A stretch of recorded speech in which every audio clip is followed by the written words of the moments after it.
to welcome you to the show, sir. Thank you for honoring us. It's been long coming. Thank you very much. Thank you very much, Ezine. Thank you for having me. Thank you, sir. At last, we have this interview. I've been accused of reeling out a lot of data and history. So today, I brought my book, and I want to stay to the book and to my questions. It's a Q&A format, so I'll just ask the question while you do the answering. And then when we have people who are joining us also ask questions, we hope that we'll be able to take their questions while we're discussing or at the end of the show. So let's just start with the first question I have here. Considering best practices in supply chain management, could you evaluate the nation's efforts at adopting efficient models, especially at our seaports? Okay, thank you very much, Ezine. And I think I will start by saying, since we're talking about efficiency, I will start by saying for any port to be efficient, it must meet the expectations of its users. And in that regard, such expectations must be competitive. And it is obvious that in recent years, we have entered into some models which we expected would improve the efficiency of our ports. But as a component of supply chain, ports must react to the sequence of activities concerning the life cycle of any cargo on transit. And as I said earlier, as a nation, we embarked on a model that we believed would improve on the efficiency of our seaports. And that model is the concessioning arrangement that we entered into over a decade ago. And the essence was to bring private hands into our seaports and take away the cargo handling activities from the then master porter, which was NPA, which was solely the master porter in our ports, and thinking that the introduction of the private sector would make our ports more efficient. Now, after a decade, we can evaluate what has happened in our seaports. You can quite all right say that some of our ports have been quite efficient, and some recent studies have shown that, like our premier port, the Apapa Port Complex, had attained a rating of about 0.9% efficiency, and that makes it very efficient. And ports like, if you compare with ports like the Calabar port, it has been rated to achieve an above average efficiency rate. But that is not to say that we have what we want in the ports, because there are certainly some fundamental constraints. Starting with the first issue, I think there is a problem of our seaports is that most of our seaports are like river ports. They are within channels and there are restrictions. They cannot attract large vessels, like the large container carriers. And they will have to berth in the deep seas and maybe engage on transshipment. But to get vessels, large vessels, to come into our ports is quite difficult because of the channels and because of the draft.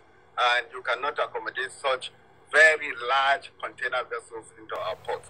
That is a constraint that has made us to do with what we have on the ground. And of course, in recent times, we have had other challenges like piracy that has affected our port system in Nigeria.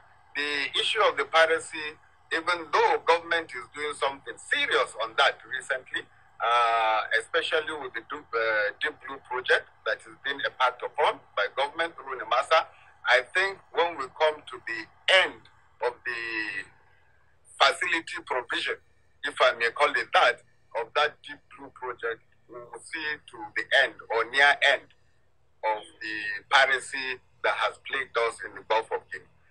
But having said that, it is very key to mention, because you want us to do an appraisal of what government has done. On the part and with the restrictions in mind that we have, or the constraints, NPA has introduced a few measures so as to improve the efficiency of our port operations. One of such things that readily come to mind is the vessel tracking system that they have introduced, which is supposed to give us a port domain awareness of all the vessels that are coming into berth. And that gives room for better planning. And with good planning, you can be assured that there will be more efficiency, quick turnaround vessels, because the cargo will be handled, discharged very quickly. That is one of the measures I think they have put on ground, and that you can see clearly in their command and control center that is in Marina over there. That is one. But to be honest, there are quite a number of measures that they are introducing, though it has not come to fruition yet. But I think when they are implemented, we will be better off to have a more efficient port system. For example, they are working seriously, I know, on the single window platform, which would accord all stakeholders to key into the platform so that importers will have only one portal to contend with. Once you go in there, you will see all that you're supposed to see, instead of having a multiplicity of agencies and present in the port. The Nigerian Customs that is working on that right now. Okay, if the Nigerian Customs is working on that, I think that will improve on the efficiency of our port system. There is no doubt about it. But then, there are other issues that has plagued the efficiency of our ports. And I think if NPA goes into solving them through the creation of holding bays that would see to the menace of the grid that we have in our access ports, that will go a long way in solving some of these challenges. I know the Shippers Council are working on the TTPs, that is the truck transit parks. That would also help in managing the port access so that the trucks are not all over the place as they are today. And secondly, if it had, you would have included port access in that agreement. Because if we had catered for it that time, this problem would have been solved by now. By now, we would have had a situation where a certain radius from the Premier Port and Tinkan Island Port will be designated port areas, and there will be control of movements of vehicles, and the terminal operators will be fully involved in that in conjunction with government. So I think the agreement, you lost me? I think the agreement was a little bit flawed in that direction. And that is why you see for several years after the concessioning, we keep paying severance benefit to port workers, just because that was not taken into consideration. And the mere fact that there is crisis based on disenchantments by the port workers, it brings about stoppage in work in the ports, that is work stoppages, and at the end of the day, introduces inefficiency in the way we handle cargo in our seaports. But how do we handle that, given that we already have a situation where different agreements are often, upon their expiration, you see NPA review it, the Ministry of Transportation review it, yet we're not addressing that salient issue? I'm happy that the NPA management is, I think, is still in the process of reviewing that concessioning agreement. I don't think it has been concluded. The only observation I would raise is that they have not taken on board other stakeholders who can bring in other ideas in order to have a near perfect agreement that we could enter into. Because that was the mistake that was made earlier. The initial agreement did not involve other stakeholders that could bring issues that could at least forestall some of these challenges that we're facing today. So inclusiveness include other stakeholders in the process of drawing up the agreement, I think that will go a long way in solving the problem. All right, sir. Thank you. It's good to hear that Lagos ports have been categorized as one of the very efficient ports. But, recently there was also that there were reports, various reports, about 3, I think, that named Nigerian ports, Lagos especially, as one of the most expensive in the world.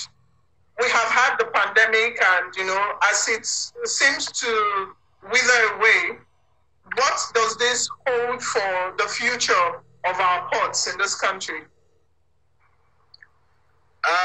Let me start by explaining that, because there is this misconception in the industry that when Nigerian ports are tagged as being expensive, but I don't agree that they are the most expensive in the world, but I totally agree that they could be expensive. And but there is some misconception that even in the sub-region, West African sub-region, that NPA charges are higher than some other ports in the sub-region, like Ghana and Togo and other ports in the sub-region. But some studies have shown that in terms of charges, for example, for a container vessel, that NPA is charging a certain amount as port charges. When you go to, for example, the Ghana ports, the NPA is for the same vessel and the same amount of cargo, the NPA charges are about 57% less. I can even give you figures of the charges that are imposed by NPA and the port in Ghana, in Accra. Are you there? You mentioned that NPA is fairer than Ghana in some of these charges, but when you look at those reports, areas they point out are areas like trucking. For instance, that one of the studies say that our charges here in terms of trucking are 10 times more than what is obtainable in Ghana and South Africa. Then customs issues, bottlenecks along that value chain, where you have customs and physical examination, the 100% physical examination is one other thing that was pointed out. So for most of that study is not just what NPA charges, but what other people who are service providers on the line charge rather. Yes, I was actually coming to that. I wanted to correct that misconception. When they talk of those charges, people are quick to think that it is what NPA charges. So I was trying to correct that impression. Then I come to what the issues that you have raised. Putting it in totality, yes, it could be the most expensive around our sub-region. And for the reasons that you have mentioned, it is very clear. Unfortunately, maybe I will talk about it now, or later. Unfortunately, the road transport mode is one of the most unregulated modes of transport in Nigeria. And the trucking side of it belongs to that mode. And we need to do something about that, definitely. And the regulation of that mode of transportation, that is the road mode, must come into force before we're able to achieve meaningful integration of our transport modes in Nigeria. Of course, I always get worried when I see that we are celebrating the revenue that customs is generating. It's very worrisome because we even find ourselves as a country today. We're giving the Nigerian custom target as if we're in the banking industry for them to raise so much money. Maybe because of the lack of the revenue. But that portends the fact that we're a consumer nation. All we do is to spend, rather than being a productive nation and which will reflect in our export trade. No, we are generating revenue because we are consuming through importation, and the Nigerian custom is put on their toes in order to raise more revenue for government. I think that has to change if we want to become a producing nation in Nigeria. Okay, thank you very much. The next question. I'm staying to my book so that I just don't add extra. So the next question says, the railway has received huge government attention, yet stakeholders call for increased focus on the integration of all four modes of transportation. Are there indicators that government is stalling on effecting the integration of all these modes, especially in the ports, as some stakeholders opine? Well, I may not agree that government is stalling the integration of the modes. And why I say this is because considering where we're coming from, we are experiencing a serious decay of infrastructure in almost all the modes of transportation in this country.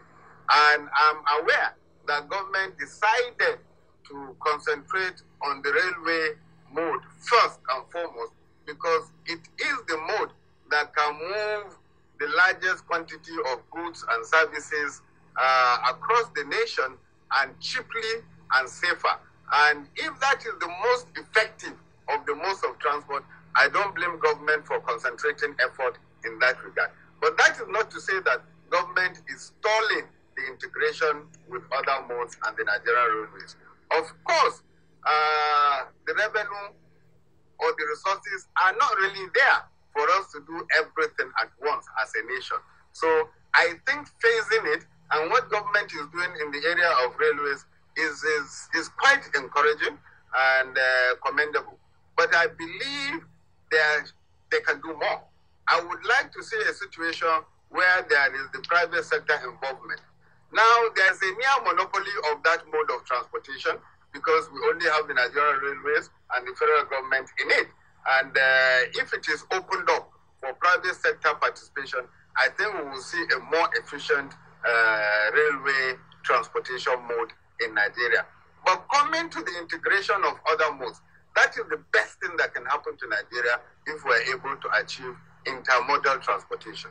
And to achieve that, I think we must have a plan by now on how to the ports.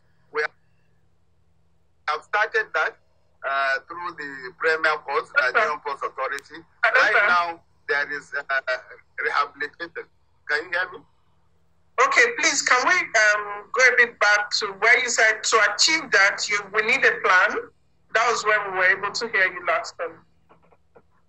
Yes, we need to have a definite plan on intermodal transportation. And that can be drawn out from our National Transport Master Plan. And you can only get the master plan from the National Transport Policy.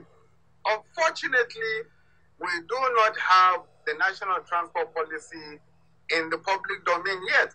I'm aware that there is a policy draft in place, but it's been on the ground, that draft, for quite a while. And I think it would be good for government to come out with that policy. And it is from that policy that other actions and plans can be drawn out. And if you look at that carefully, you will see that it gives room for planning of intermodal transportation in Nigeria. And how do we achieve that? There must be, like I said earlier, specific and concise planning on how to develop the infrastructure in other modes of transport in order to link them together. But you cannot achieve it in one day. But it is always better for you to have the plan so that gradually you walk into it. Like when we are constructing roads, I always say that you don't need to construct all the roads in Nigeria in one day. You don't need to construct all the rail lines in Nigeria in one day. But of course, you can tell us, based on the resources available, how many kilometers of road or rail line can you construct in a year? And then we build up in the short term, medium term, and long term. And by the time we get to that end, we're definitely sure that in the long term, we will get to our destination. So I think intermodal transportation is something we should start planning for, and particularly in the area of mass transit. Mass transit moves the majority of the populace at once, cheaply and safely. And if we're able to do that, I think we will make some headway. We already have a little bit of satisfactory infrastructure And because it is a fully regulated industry, the aviation industry, I think they have made some little progress. But we need to link them up with other modes of transportation. The only example I cited is that of the railway going into Apapa Port. We need to do that with other ports. Look at the Eastern Port. This corridor that we have completed the rail line from Itakpe to Warri. That is a corridor that we must do something to revive the Warri Port, the Delta Port, in order to use the rail line for affreightment of cargo. Right now, we're emphasizing on passenger freight. Passenger movement from Warri to Itakpe, yes, that's all right. From Abuja to Kaduna is all right. But in addition to that, we must use the railways strategically in order to move cargo from our seaports hinterland. Okay, sir. Our next question is, well, you mentioned that already that intermodal transportation is one thing that government should key into. But what, besides that, is there any other thing you would consider the most valuable decision the nation and the port industry will be taking with respect to logistics supply chain management, considering the recent emphasis on export trade? I think there is an avenue now for Nigeria to key into, to take advantage of, particularly the African Continental Free Trade Area Agreement. If we take advantage of that, all we need to do is to look at our areas of comparative advantage and go into it and develop it and see that we champion some of these areas in the African continent. For example, if you look at the area of agriculture, there are some farm produce that we are very strong in this country. And if we develop such areas and we're able to move them, package them properly and move them around Africa, we should be able to take advantage of the African Continental Free Trade Area arrangement. And of course, if you look at the area of finance, I think in the continent we stand a very strong position to be able to provide the finances for the African Continental Free Trade Area arrangement, such that Nigeria takes advantage of that. These are areas that we can really work on in order to take advantage and develop our supply chain arrangements in the country.